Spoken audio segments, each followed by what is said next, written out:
এই জাতির চিন্তা চেতনা তাহজিব তামাদ্দুন এবং বিশেষভাবে আল্লাহ তাআলার আইনের বিরুদ্ধে অবস্থান নেওয়ার কারণে তারা প্রত্যাখ্যাত বলে আমরা ঘোষণা করছি। এদের রিপোর্ট বাতিল করার কোনো ব্যাপার নাই, এদেরকেই আগে প্রত্যাখ্যান করতে হবে। এরা প্রত্যাখ্যাত হলে এদের রিপোর্টও শেষ। 2 নম্বর, আমাদেরকে একটু ভাবতে হবে আমাদেরকে কোন দিকে নিয়ে যাওয়ার জন্য জোর করে চেষ্টা করা হচ্ছে। আমাদের শিশুকালে আমরা দেখেছি আমাদের শিক্ষাদান শুরু হতো মক্তবের পাঠ দিয়ে। সকালবেলা মক্তবে যেতাম, ওখান থেকে আসার পরে গোসল করে মা কাপড় পরিয়ে বই হাতে ধরিয়ে স্কুলে পাঠিয়ে দিতেন। এখন খুবই পরিকল্পিতভাবে সবাই মক্তবের এই ধারাকে শেষ করে দেওয়া হয়েছে। বাচ্চা ঘুমাচ্ছে, তাকে কাঁধে ফেলে মা স্কুলের দিকে রওনা করেছেন, ওই মক্তবে যাওয়ার ওই সময় এটাই কেড়ে নেওয়া হয়েছে।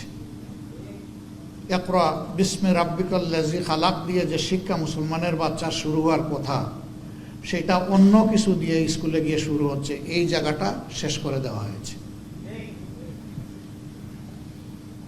সেই প্রজন্মেরই কিছু লোক হয়তো আজকে তারা গোটা নারী সমাজের প্রতিনিধিত্বের কথা বলে সমাজকে বিভ্রান্ত করছেন। তারা কারা? কোরআনের সংস্কারের দাবি নিয়ে আমাদের সামনে এসেছেন। আমাদের কোনো অধিকার আছে তাদেরকে এই অধিকার দেওয়ার? আমরা কে? এই কোরআন আল্লাহ তাআলা নাজিল করেছেন এবং এটার হেফাজতের দায়িত্ব আল্লাহ স্বয়ং নিজে কবুল করেছেন। কিয়ামত পর্যন্ত কেউ এখানে কোনো পরিবর্তন আনতে পারবে না। এরা এত দুঃসাহস কিভাবে দেখালো যে বাংলাদেশে কোরআনের আয়াত এরা পরিবর্তন করে ফেলবে? হ্যাঁ, নিশ্চয়ই তাদের পিছনের কোনো শক্তি তাদেরকে উস্কানি দিচ্ছে। কেন এই মুহূর্তে এই উস্কানিটা কেন?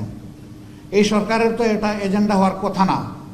আরও বহু গুরুত্বপূর্ণ বিষয় রয়ে গেছে, ওগুলা বাদ দিয়ে ওগুলা নিয়ে কোনো কুল কিনারা নাই। হঠাৎ করে এইটা সামনে নিয়ে আসা কেন? এর মূল কারণ, স্বাধীন বাংলাদেশে 54 বছরে মানুষ যা আশা করেছিল পেয়েছে তার উল্টাটা। এই সমাজকে বিভিন্নভাবে কুড়ে কুড়ে ধ্বংস করা হয়েছে। এখন এদেশের দিনদার ইমানদার যে শক্তিটা জেগে উঠেছে, তাকে নিয়ে মানুষ নতুনভাবে স্বপ্ন দেখা শুরু করেছে। এই জায়গায় ইসলামী শক্তির মুখোমুখি আরেকটা শক্তিকে দাঁড় করিয়ে দেওয়া হচ্ছে, জনগণের দৃষ্টিকে ভিন্ন দিকে প্রবাহিত করার জন্য, নিয়ে যাওয়ার জন্য। অতীতের সকল চক্রান্ত এদেশের মুসলমানরা ঐক্যবদ্ধভাবে প্রতিহত করেছেন।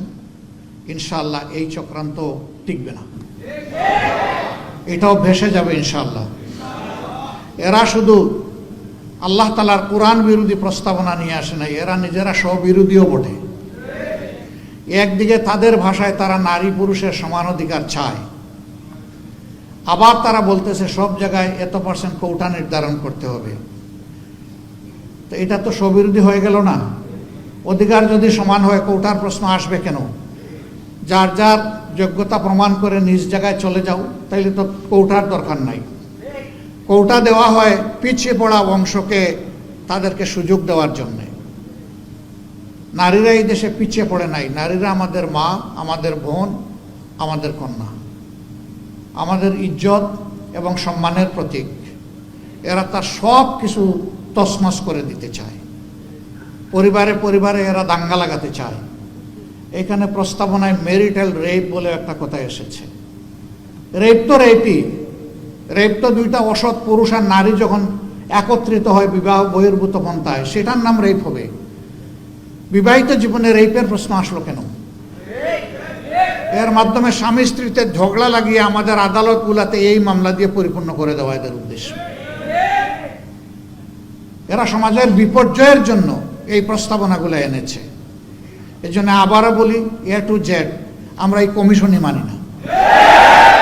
কিসের ওদের আবার রিপোর্ট? কমিশন থাকলে রিপোর্ট হবে।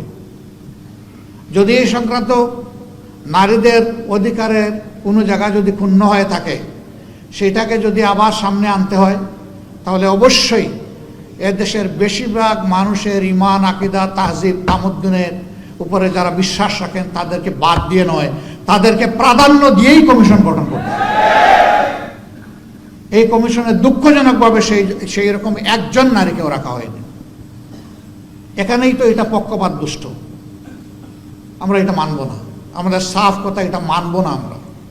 এর জন্য কোনো আন্দোলনেও আমরা যেতে চাই না, কিন্তু যদি আমাদেরকে বাধ্য করা হয় অবশ্যই আমরা আন্দোলনে যাব।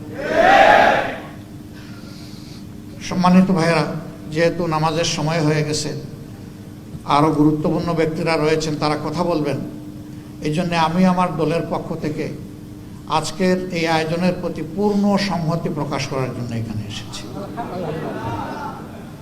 ইনশাআল্লাহ আমরা হাতে হাত ধরে দিন এবং সমাজের সকল কল্যাণকর কাজ একসাথে করব ইনশাআল্লাহ। এবং আমরা বার্তা দেব যে আমাদেরকে ভাগ ভাগ টুকরা টুকরা করে তোমরা আমাদের মাথায় আর কাঁঠাল ভেঙে খেতে পারবে না। আল্লাহ তাআলা আমাদেরকে তৌফিক দান করুন। আমাকে এখানে দাওয়াত দিয়ে দুটি কথা বলার সুযোগ তৈরি করে দেওয়ার জন্যে আমি আবারও আয়োজক সংস্থার প্রতি আমার গভীর কৃতজ্ঞতা জ্ঞাপন করছি এবং রাব্বুল আলামিনের দরবারে তৌফিক চাচ্ছি সকল ষড়যন্ত্রের বিরুদ্ধে আমরা বুক টান করে, বুককে শক্ত করে, মহান রবের উপর ভরসা করে আমরা যেন সব ষড়যন্ত্র মোকাবেলা করতে পারি। আল্লাহ যেন তৌফিক দান করেন ইনশাআল্লাহ।